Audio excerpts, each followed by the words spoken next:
this life was all I ever wanted. I'm not leaving. Not yet. I was hoping you'd say that. We gotta hit the streets, make some money. People like us must destroy people like him. Buckle up.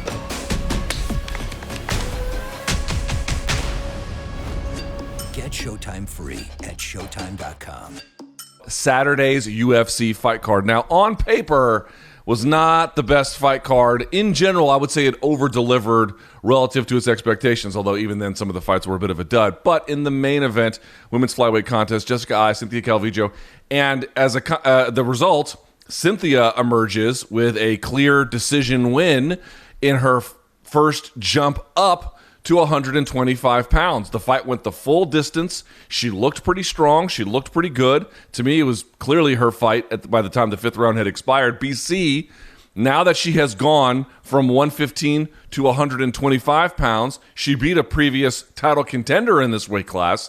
Let's just ask the question, is Cynthia a clear flyweight title contender in your mind? 100%, Luke. And here's the hard truth, right? This division, it's shallow. You can go as far as saying it blows, right? It's Valentina Shevchenko and everyone else until someone really defines themselves as a legitimate threat. And by the way, Saturday night was a very big night. More on that to come in the women's flyweight division. Even if she hadn't looked this good, you would say she's an instant contender because she's a name. She has a great record, but you got to give her credit for what she did. Say what you will about Jessica Eye. There's a lot of one step forward, two steps back in her career, but she's a big flyweight. She's as tough and out as you can come. And to see Calvillo have the success on the feet, go 5 rounds for the first time, and most importantly, Luke, mix in the wrestling in such opportune times. The timing of the takedowns was perfect. Her ability to really just smother Jessica Eye and come close to a couple potential fight-ending submissions. I mean, it was a dominant performance from start to finish, pretty much after that somewhat close first round in which they traded jabs in right hands. We need this division to create whether somebody who is marketable, somebody who is a threat, or somebody that can be both. We need players in this division, not trying to do a full backhanded disrespect to the Jessica Eyes, the Caitlin Chukagins of the world. But Luke, they're not title threats, even though they can be highly ranked title contenders. I don't know if Cynthia Calvillo can be a threat for someone as great as Shevchenko, but I'm willing to find out because Calvillo's got a motor. She's tough. She seems to be pretty smart in there and how she broke down this fight. So it's a big win for flyweight, and that's not even getting into Mariya, right? It reminds me of a West Side Story indeed. Agapova may have stolen this entire night, Luke, and I know you believe that. Yes, like one of the members of the Jets and the Sharks, BC fell in love with a girl named Mariya. But getting back to this particular case with Cynthia, here's the funny thing. It's like when she won, to me, I was like, okay, she did everything that she was probably supposed to do. I mean, she didn't get the finish, I suppose, but she looked great. As you mentioned, 25 minutes, full motor for the whole thing.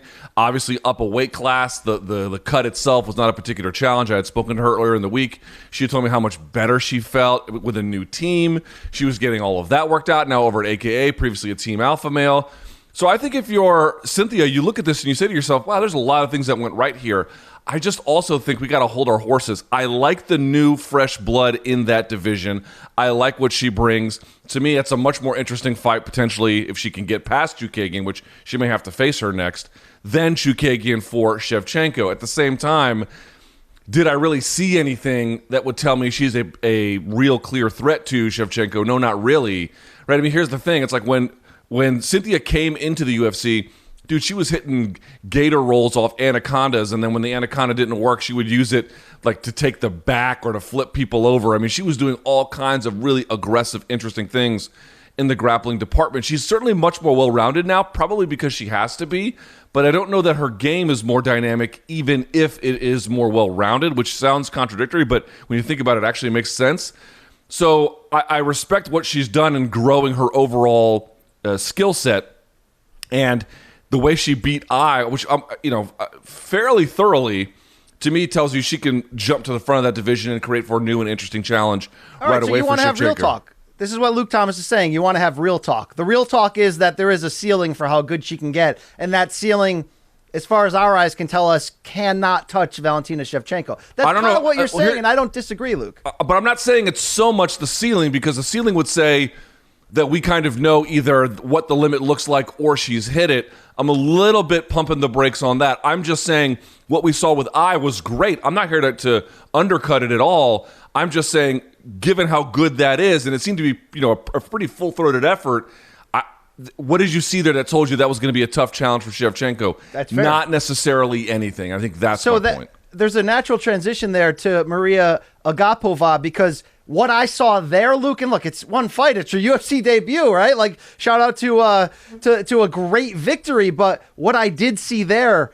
was the potential at some of those next level things that you're going to need to eventually compete or have a chance of competing with somebody as Shevchenko. So to see Agapova, 23 years old, right, from Kazakhstan, just come in there with so much damn swagger, Luke. Just dripping swagger. You made a great point on Twitter that there was a reminder of a young Joanna Jędrzejczyk from the fluidity of striking and the aggression.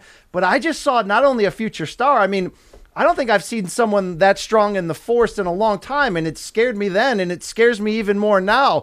She had that thing that I saw in Conor McGregor's first two fights, that I saw in early Ronda Rousey in Strikeforce, that thing where you're like, oh my God, there's something here that's going to grow very large. And it's going to be fun to see, Luke, because this division has no identity beyond Valentina. I don't know if Maria's the real goods. Obviously, that's only going to be the proof inside the cage. But talk about somebody who gets me excited, and not for the reasons that you think I'm getting excited, Luke.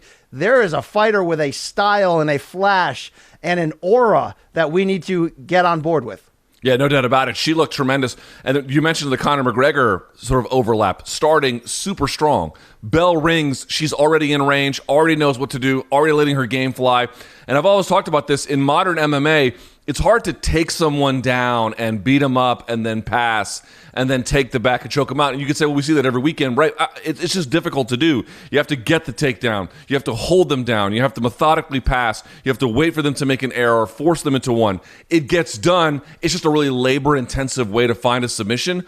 You also find people, though, on the other side, BC, that will light you up, wait for the tiniest mistake, and then snatch submissions, leap into position, grab a hold of them. You saw that with Mariya Agapova here, jumping on the back immediately, firing into the choke, snatching Hannah Cifers off of her base. Again, she seemed a little raw in other parts of her game, but as you mentioned, 23 years old, hungry. We could have a Kyrgyzstan versus Kazakhstan battle, BC.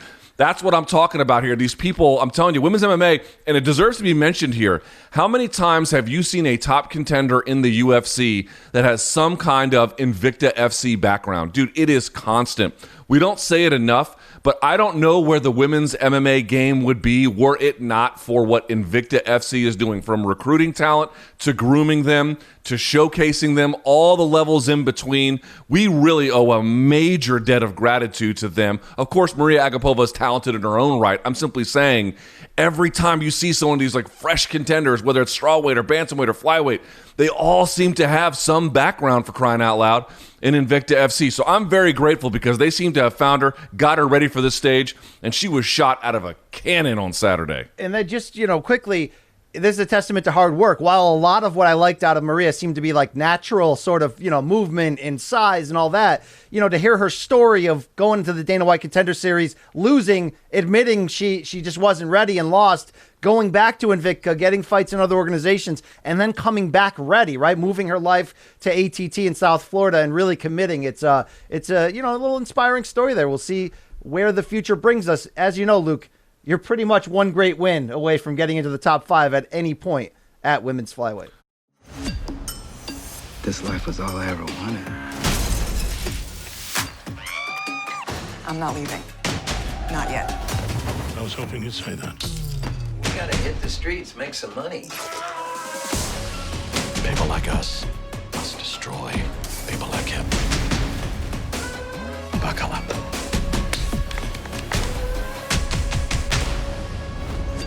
Get Showtime free at Showtime.com.